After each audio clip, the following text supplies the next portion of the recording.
There are days in your life that just feel like a movie script. But trust me, you never want to be the star of this particular film. Not the way I was. I'm Jake Hayes, and 2 years ago, my German Shepherd, a loyal 90-pound beast named Dixie, gave birth to something that didn't just break the internet. It broke the laws of nature, shattered my quiet life in rural Alabama, and turned my whole town against me. I'm talking about a full-on, torches and pitchforks level of community meltdown, all because of what came out of my dog. It all started on a humid Tuesday night, the kind of stillness we only get down here in Redwood Creek. The crickets are loud, the air is thick, and the silence just feels heavy. Dixie, she was my rock, especially after my wife, Sarah, passed. She's the one who kept me going, nudging my hand when I was too choked up to breathe, lying right by my side through all those sleepless nights. So when she started pacing, breathing heavy, her big amber eyes looking up at me like she was asking for help I couldn't give, my heart just absolutely ached for her. I'd set up a whelping box, soft blankets, clean towels, water bowls. Everything I read in those dog breeding forums, but reading a book is nothing compared to seeing your best friend in genuine pain. The hours crawled by just agonizingly slow. I kept stroking her coat, whispering all the stupid but true comfort words. You got this, girl. You're the strongest. Finally, around 2 in the morning, after what felt like an eternity of trembling and pushing, she let out this deep, guttural cry. And there it was, the first one. Relief, man. It hit me like a truck.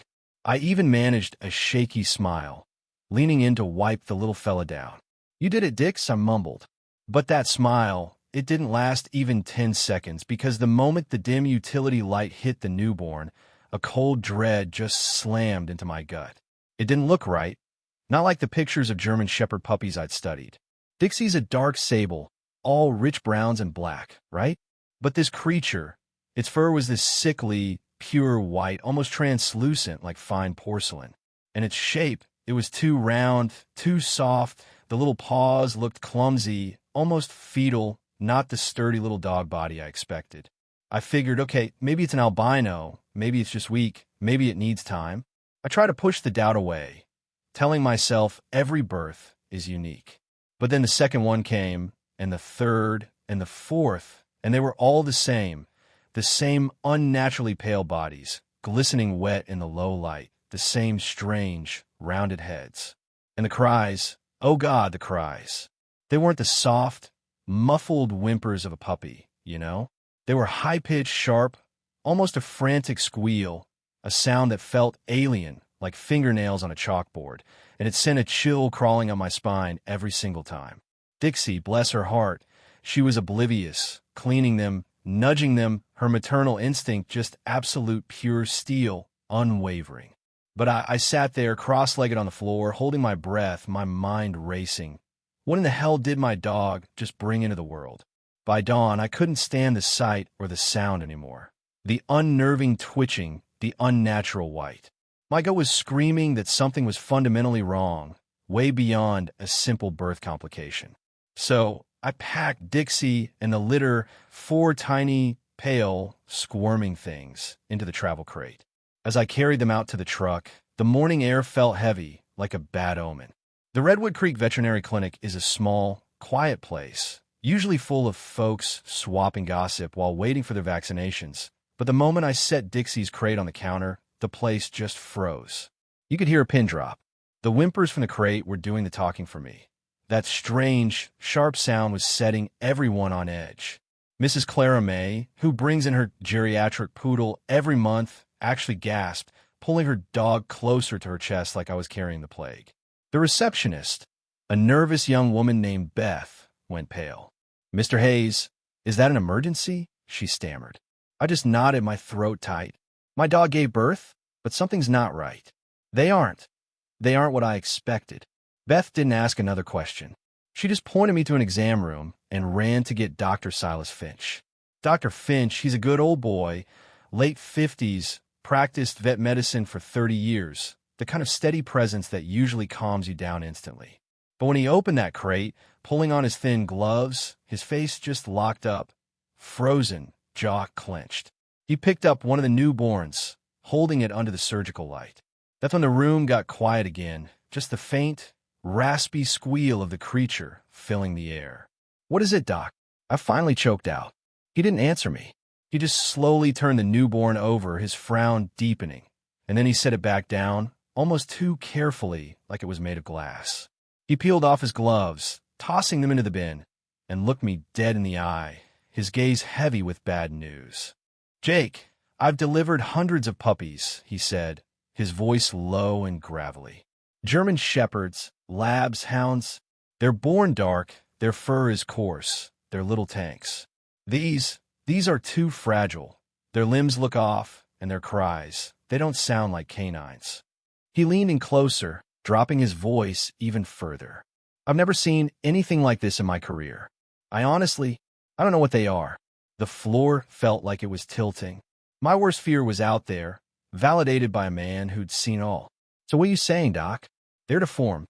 I was desperate for a label, something I could Google, something I could fight. Dr. Finch shook his head slowly. "Deformed, maybe, or something else entirely." He put a steady hand on my shoulder. "We need blood work, x-rays, but you need to prepare yourself, son, because whatever these are, they may not be what you think." That was the bomb that went off in my life. The clinic instantly turned into a high-tech zoo. Dr. Finch called in specialists from Auburn, a geneticist, Dr. Elena Vargas, and a radiologist, Dr. Ben Carter, both sharp as tacks and speaking in that fast, cold clinical language that makes your head spin. They had Dixie's litter in a tiny incubator, pale bodies twitching under the warm lights, and they treated them like museum specimens, not living things. I watched them huddle around the X-ray monitor. The whole thing was surreal. I saw Dr. Vargas point a slender finger at the image of a spine. "See that curvature?" she muttered at Dr. Carter, her voice clipped. "And the rib cage, too narrow. Their limb formation, it's not consistent with Canis familiaris." Dr. Carter zoomed in on the skull. "The cranial structure is too rounded. The bone density is irregular." "Look, Jake," he said, turning to me with a look of genuine confusion. "Even to the untrained eye, the differences are undeniable. They are structurally not normal German Shepherd pups or normal any dog pups." I felt the pressure building, the walls closing in. But the real explosion, the one that rocked the town, happened when Dr. Vargas returned with the preliminary genetic report. She didn't mince words. She was a scientist. Emotions were irrelevant. "Mr. Hayes," she stated, sliding the thick folder across the table, charts and graphs screaming in clinical detail. "These creatures share about 90% of their DNA with your dog, Dixie. The canine foundation is clearly present, but the remaining 10%, it's a profound anomaly. We have unidentified sequences, novel genetic markers. In simple terms, these are not fully canine. They're an interspecies hybrid, but the other half, it doesn't match anything in our known databases. It's unprecedented. Unprecedented." The word hung in the air, cold, heavy, terrifying. My heart was pounding, my hands shaking on the edge of the steel table. "So, they're part dog and part what?" I whispered. Dr. Vargas shrugged, a clinical lack of concern that somehow made it worse. "That, Mr. Hayes, is the million-dollar question. They're not supposed to exist. But Dixie, man, she just didn't care about the science." She was curled tight against the incubator, her amber eyes soft, fixed only on her strange little litter. She'd occasionally give a soft whine, then lick the glass, as if trying to reassure them through the partition. To her, they weren't anomalies or genetic mistakes or scientific mysteries. They were just her babies, fragile, alive. Hers. Her devotion, man, it was the only thing keeping me sane. Then the media found out. It was my nosy neighbor, Herb Tucker, who sold me out. Herb runs the Redwood Creek Homeowners Association, the HOA, and he's always had a bee in his bonnet about my yard, my dog, my truck, basically my life. He'd been lurking outside the clinic, saw the Auburn plates, saw the specialists coming and going, and he put two and two together.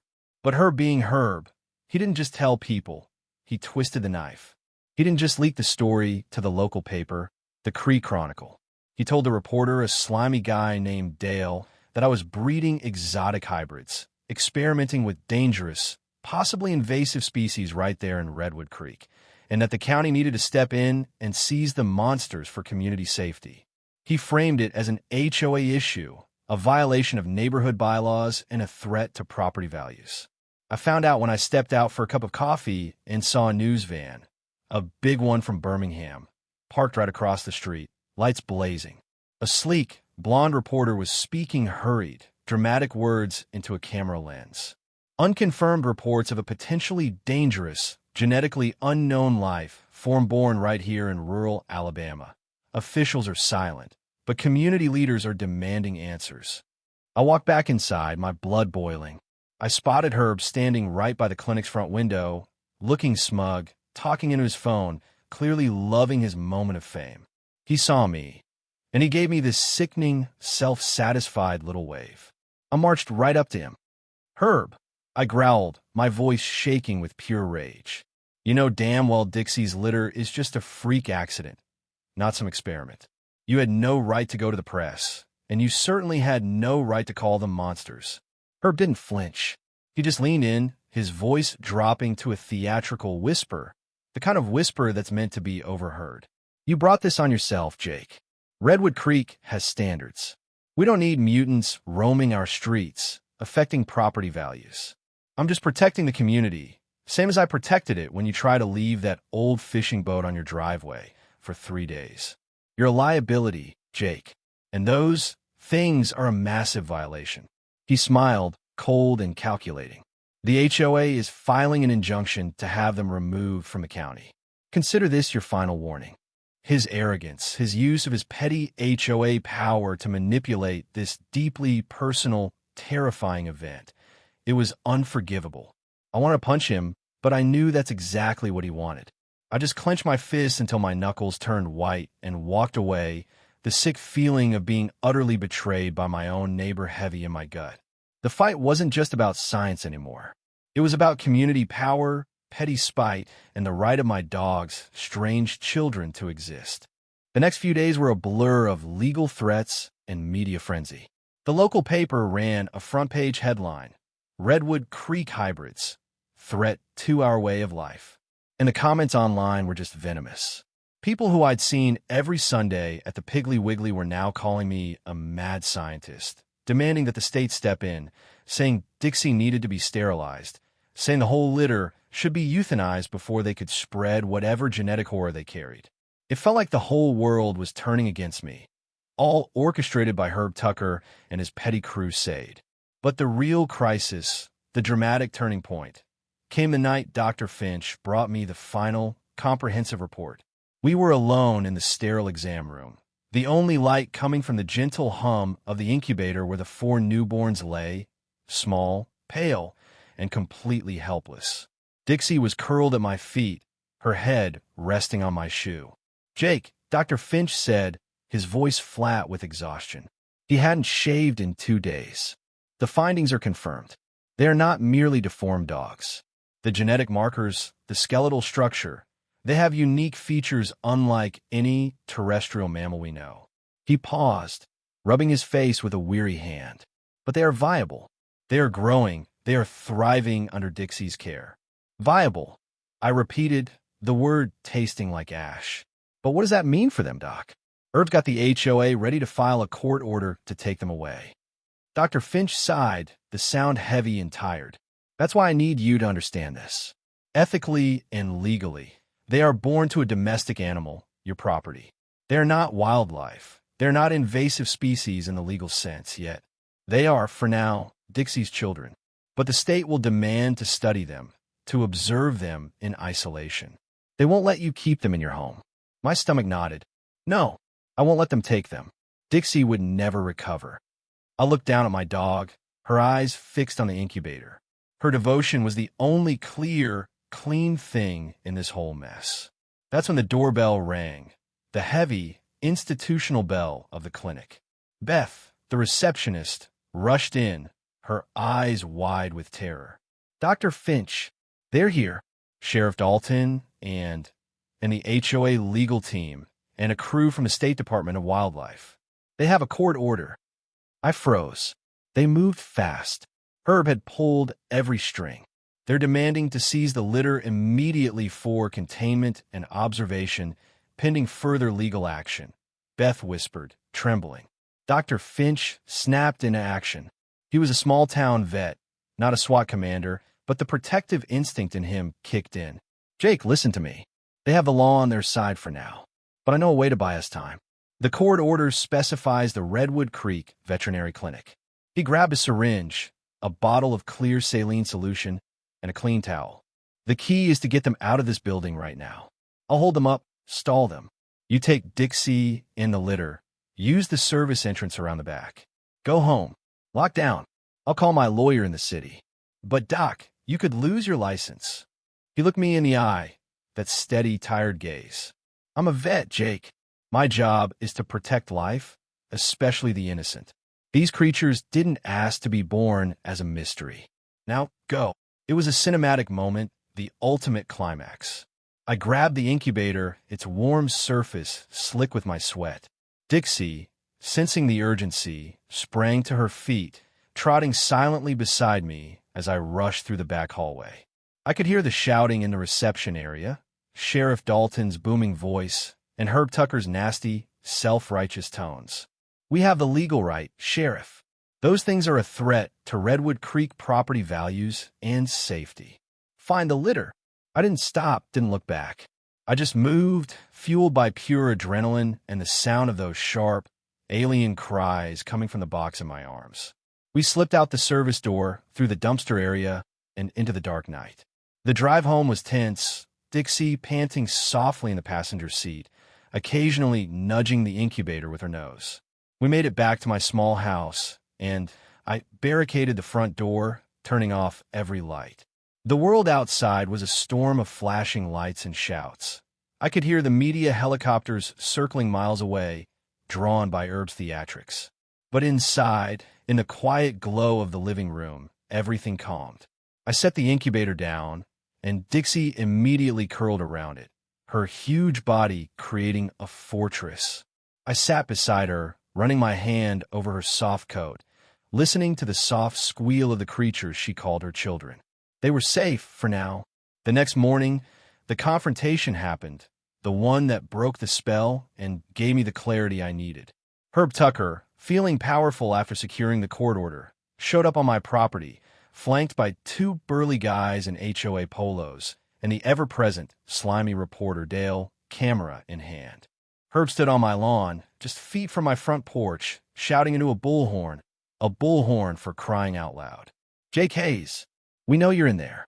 Surrender the anomalous specimens now. The community demands it. You are violating Section 3B of the deed covenants regarding exotic species.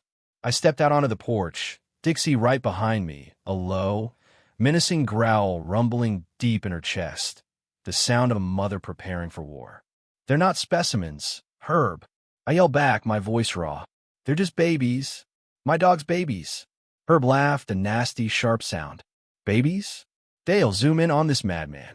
He calls his genetic freaks babies. You're a menace, Hayes. Your property is hereby condemned until the threat is neutralized. He raised the bullhorn again. Turn them over, or we'll force entry. That was it. That was the moment the fear turned to cold, focused rage. I stepped off the porch, walking slowly toward him. Herb, I said, my voice quiet now, dangerously calm. You want to talk about threats to the community? You're the threat. You're the disease. You don't care about safety. You care about control. You've been trying to run my life and Sarah's since we moved here. You tried to fine us for the color of our mailbox. You terrorized my wife when she was sick about the length of my grass. And now you're using your tiny little power trip to turn this town against an innocent dog and her litter. You're a petty, miserable little tyrant, Herb. Get off my property. Now. His face, man, it went from smug to pure, unadulterated fury. You'll regret this, Hayes. You'll regret challenging the power of the HOA. The law will handle you. But before he could say another word, a pickup truck came barreling up my driveway, kicking up a cloud of dust. It was Sheriff Dalton, but he wasn't alone. Dr. Finch was with him, and Dr. Vargas, the Auburn geneticist. Sheriff Dalton stepped out, ignoring her completely, and walked straight up to me. Hayes, I have a new order. It's not what the HOA wants, but it's what the state's giving us." He held up a paper. "The state attorney general's office has intervened. They have issued a stay of seizure. The genetic report is too ambiguous to justify immediate removal. The court has ruled that, for now, the creatures are under protective custody on your property, with the understanding that you, as the primary caregiver, must allow monthly observation and testing by Dr. Vargas." The look on Herb Tucker's face, oh man, it was glorious.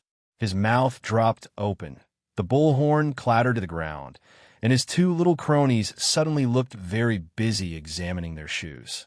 The man who lived for rules had been defeated by a legal loophole. Dr. Vargas stepped forward, her stern, clinical gaze fixed on me. "This is not a victory, Mr. Hayes. This is a compromise. The state requires a full, long-term observation. We don't know what they are or what they will become.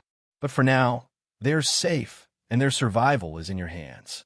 I looked at her, then back at Dixie, then at the distant form of Herb Tucker, who was now being hurried away by the disgraced sheriff.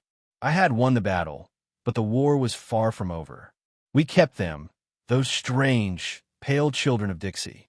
Dr. Vargas came every month, taking samples, measuring growth, always silent, always watchful. And as the weeks passed, those anomalous creatures, those creatures that the world said shouldn't exist, they grew. They didn't grow into standard German shepherds. They grew into something utterly unique, something that defied the labels and the expectations, something only a mother's love could have nurtured into existence. Their final form, that's a story for another time. A story about how you choose to live with an impossible miracle. The world called them monsters. Herb Tucker called them a violation. Science called them an anomaly. But Dixie just called them family. So I want to ask you, if you were Jake Hayes, faced with a legal order and a community demanding you give up something that the world declared unnatural, something that could theoretically be a threat but was utterly dependent on you for life, what would you have done? Would you trust the science or the love of your best friend? Let me know in the comments below. Hit like, share your thoughts on whether Herb Tucker was right to prioritize safety over sentiment, and subscribe to hear the next chapter of the Alabama anomaly.